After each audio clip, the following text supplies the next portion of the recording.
সবার কাছে হচ্ছে তার বার্থডেটা একটু অন্যরকম, সবাই অনেক ভাবেই উদযাপন করে। তো আমার বার্থডেটা আমি এই বছর কীভাবে কী হয়েছে ওইটাই শেয়ার করবো আজকের ব্লগে। দেখতে থাকেন, আশা করি ভালো লাগবে। তো আসসালামু আলাইকুম everyone, this is Nadia from dreams colours of Nadia.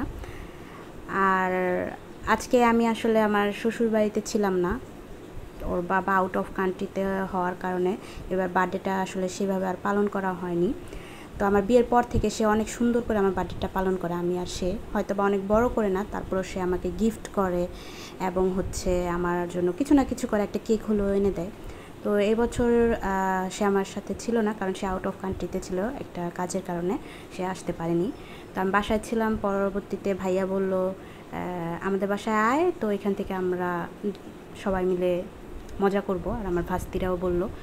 তো বাসায় যাওয়ার পরে রাত্রে হচ্ছে এই দুইটা চকলেট হচ্ছে আমার হাজব্যান্ড আমার ভাইয়ার মাধ্যমে, মানে মূলত ভাইয়াকে হয়তো বা বলছিল যে ওর বার্থডের দিন, হয়তো বা অনেক আগেই বলছিল যে ওর বার্থডের দিন ওকে দুইটা চকলেট কিনে দিন আমার পক্ষ থেকে। তো ভাইয়া এই দুইটা চকলেট আসলে রাত্রেবেলা আমার জন্য নিয়ে আসছিল।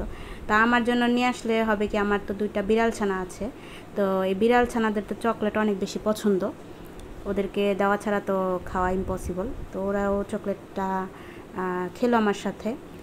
খাওয়ার পরে আমার বার্থডেটা আসলে এভাবেই রাত্রেবেলা শুরু হয় বাবার বাড়িতে। তা আমি অনেক মিস করতেছিলাম আমার হাজব্যান্ডকে, যেহেতু অলওয়েজ বিয়ের পরে তার সাথেই সবসময় প্রত্যেকটা স্পেশাল মুহূর্ত পালন করা হয়। তো যাই হোক, সে আমার জন্য যে এতটুকু চিন্তা করেছে এতে আমি অনেক বেশি খুশি।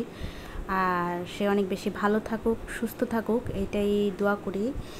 এবং সবাই দোয়া করবেন আমার হাজব্যান্ডের জন্য, যাতে সে দেশের বাইরে যেই কাজটার জন্য গিয়েছে কাজটা যেন সম্পন্ন করে দ্রুত আমাদের মাঝে ফিরে আসতে পারে। তো এই যে চকলেট হচ্ছে, চকলেট পাগলরা খেলো। তো এটা হচ্ছে পরের দিন সকালবেলা আমি একটা দরকারি উত্তরাতে গিয়েছিলাম কাজের জন্য। তো যাওয়ার পথে এই যে বিএফসি থেকে আমার বাচ্চাদের জন্য চিকেন কিনে নিয়ে গেলাম, যেহেতু কিছুই আর আয়োজন করব না, মানে কিছু রান্না বান্না করবো না ওদের জন্য, এই জন্য। তো সন্ধ্যাবেলা আমার ভাইয়া আমার জন্য এই যে কেকটা, মানে কেকটা গিফট করেছে, ও নিয়ে এসেছে। আর এই পুডিংটা হচ্ছে আমার ভাস্তি, ওর রাত্রি তুলি, ওরা দুজন আসলে ওদের বাসা থেকে বানিয়ে নিয়ে এসেছে। আর আমার ছেলে মেয়ে ভাই, আমার যে ভাইয়ের বউ আর মানে ছোটো ভাই ও বাসায় ছিল না, ওরা একটা দরকারে বাইরে গিয়েছিল, মানে ওর বাবার বাসায়। তো এই যে আমি কাটবো না বলছি, তারপর ওরা কাটাইলো আর কি, বুড়া মানুষের বার্থডে। এখন আসলে ওইভাবে বার্থডে উদযাপন করা হয় না, তারপর আমার বার্থডের দিন আমার কাছে কেন জানি অনেক বেশি স্পেশাল লাগে।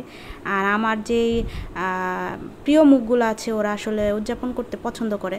তো এই যে আমি সবাইকে খাইয়ে দিচ্ছি, আমার বড় ভাইকে, এটা হচ্ছে আমার ভাস্তি তুলি, এটা হচ্ছে আমার কাজিন আখি, আর এটা হচ্ছে আমার চাচি আখির আম্মু। তো সবাই মিলে এই যে খাবারটা খেলাম। দেন হচ্ছে ওরা যেহেতু আমার জন্য এত কিছু করলই, ওদের জন্য আমি নুডলস রান্না করেছিলাম বাসাতেই। আমি তো আর তেমন কিছু ওদের জন্য করিনি, আর এগুলো কোনো প্ল্যান প্রোগ্রামও ছিল না, হঠাৎ করেই করা। ভাইয়া আসলে চাইতেছিল যাতে আমার মনটা ভালো থাকে, এই জন্যই হয়তো বা করেছে। আর আমার ভাস্তিরা ওরাও সবসময় ট্রাই করে আমাকে আসলে হ্যাপি রাখার জন্য, এই জন্য হয়তো বা। তো এই যে ও পুডিং বানিয়েছে, এই পুডিংটা নিয়ে কী যে মজার কাণ্ড হয়েছে দেখেন শুধু। তো আমার ভাস্তি হচ্ছে কেটে সবাইকে সার্ভ করতেছিল, আর আমরা এত বেশি মজা করলাম যে মানে অনেক সুন্দর একটা টাইম স্পেন্ড করলাম সবার সাথে। ওকে আমি বললাম তুমি কাটো, আমি ভিডিও করি। আসলে পুডিংটা খেতে অনেক বেশি সুস্বাদু হয়েছিল, কিন্তু পুডিংটা বেশি সফট হয়ে গিয়েছিল। আর আমরা যেহেতু দুষ্টামি করে নিয়ে আসিনি আসলে পিরিজ, সবার হাতে হাতে দিচ্ছিলাম, এই জন্য বেশি হাসাহাসি হচ্ছিল, এই জন্য আসলে অনেক বেশি ওকে কথা শুনতে হয়েছে। যাই হোক, জোকসে পার্ট, এটা ভিডিও করলাম না।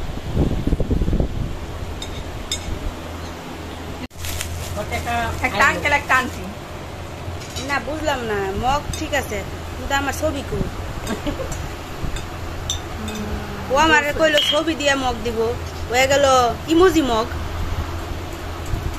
হ্যাঁ বুঝলাম না, না না মগ সুন্দর, মানে ও আমার কইলো আর কি এটা আন্টি, এটা আন্টি, এটা আন্টি, এটা আঙ্কেল, এটা বাবা, এটা বিদা ইমোজি গিফট।